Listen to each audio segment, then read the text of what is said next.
Hey everybody and welcome. Today we're talking about workplace safety. Specifically, we're diving deep into the world of safety officer interview questions.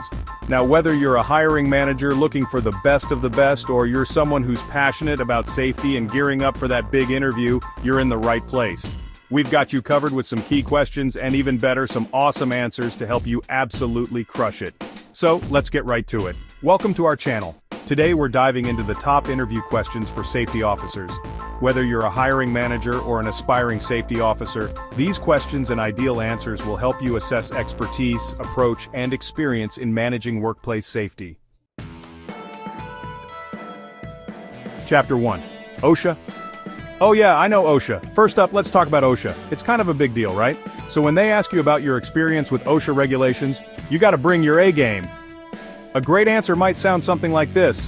I've got a ton of experience with OSHA regulations, especially 29 CFR 1910 for general industry, and 29 CFR 1926 for construction. I mean, I've lived and breathed this stuff in my previous roles. I'm talking about regularly reviewing the latest regulations, conducting those all-important safety audits, and even leading training sessions for my team to make sure everyone's up to speed. And you know what? I'm all about being proactive. That's why I put checklists in place to assess risks. Gotta catch those potential safety violations before they even become an issue, right? Chapter 2. Risk assessments. Not just a guessing game. Next up, risk assessments and hazard analysis. This is where you really get to show off your detective skills. When they ask about your experience, hit them with a real-life example. Something like, in my last role I was in charge of quarterly risk assessments for the high-risk areas, places like the production floor where things can get a little dicey. And one time during an assessment I noticed something off about one of the machines. It had the potential for a nasty pinch point injury. Not good. So we took action immediately, installed extra safety guards, implemented those lockout, tag-out procedures, and made sure everyone on the floor had top-notch training on how to operate that machine safely. And guess what? That proactive move totally prevented a serious injury. That's what it's all about. Chapter 3. Building a safety culture. It's a team effort. Now let's talk about building a safety culture. It's more than just rules. It's about creating an environment where everyone feels responsible. Here's how you can nail this answer. For me, it all starts with walking the walk. I'm always the first one to follow safety procedures, and I encourage my team to speak up if they see something that's not quite right. No such thing as a silly safety concern, right?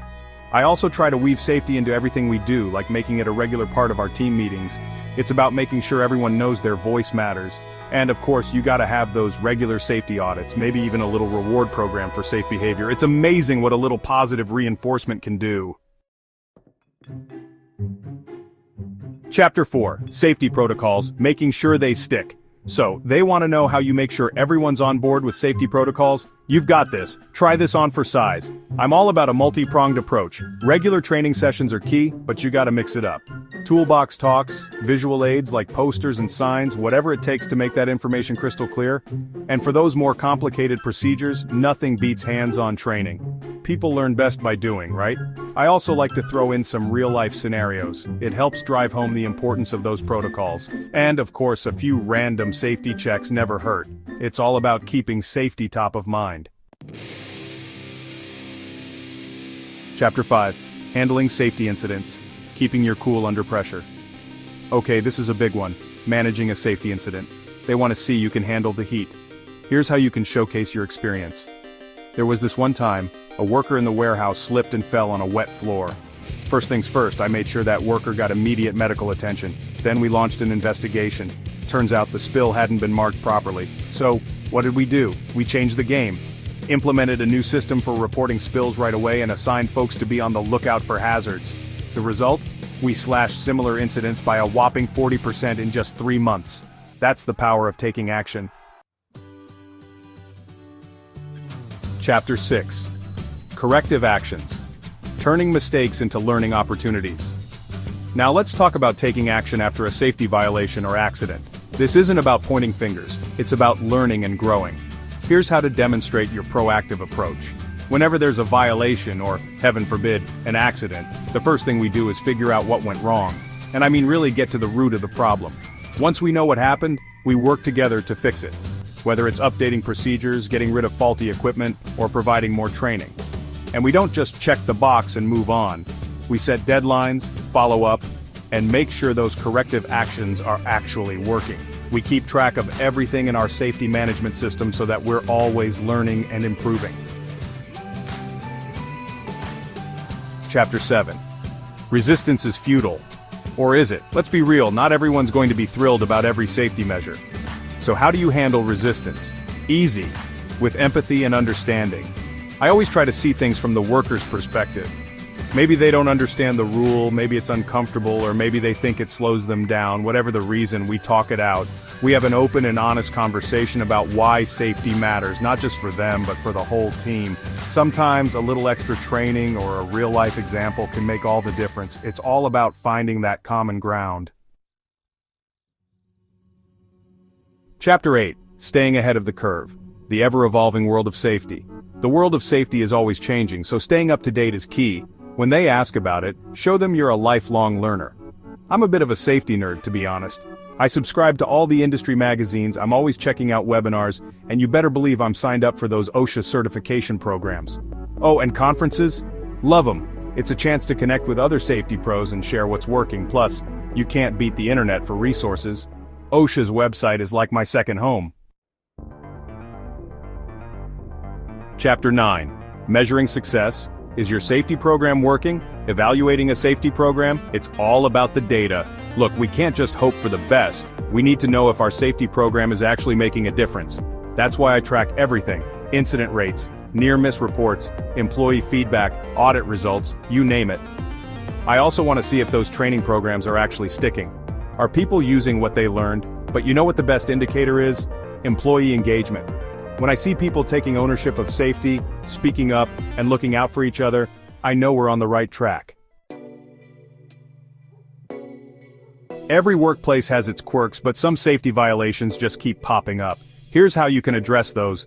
I've seen it all. Folks not wearing their PPE properly, machines without proper guarding, people forgetting the lockout tagout procedures. It's frustrating, but it's part of the job. So what do? I double down on training, make sure those safety checks are happening, and keep those safety procedures front and center. And when all else fails, a little positive reinforcement and maybe a gentle reminder about those consequences can go a long way. Time to brag a little. Tell them about a safety program you implemented that made a real difference. One of my proudest moments was launching a Safety Champion initiative at my previous company. We had employees nominate their peers who were total safety rock stars.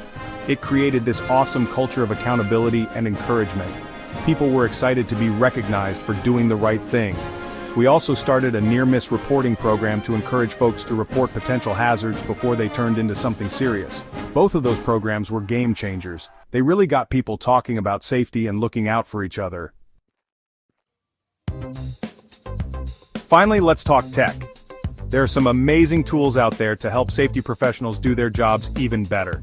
Don't be shy about showing off your tech skills. I've used a bunch of different tools over the years. Safety Culture, iAuditor, is great for those safety audits, and you can't go wrong with OSHA's Form 300 logs for keeping track of injuries and illnesses. For those safety inspection results and follow-ups, Smartsheet is my go-to. And when it comes to managing incidents, Intellex is a lifesaver. It helps us document everything, create reports, and stay on top of those corrective actions. These tools are like having an extra set of hands and a super organized brain. And that's it, folks. We covered a lot of ground today, from OSHA regulations to those all-important safety programs. Remember, acing that safety officer interview is all about showcasing your passion, your experience, and your commitment to keeping people safe. Now go out there and knock their socks off. And hey, while you're at it, don't forget to hit that like button, subscribe to our channel for more awesome content, and share this video with your friends.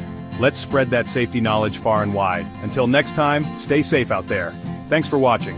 We hope these questions and answers help you in your next interview or in improving your workplace safety practices. Don't forget to like, share, and subscribe for more insightful content.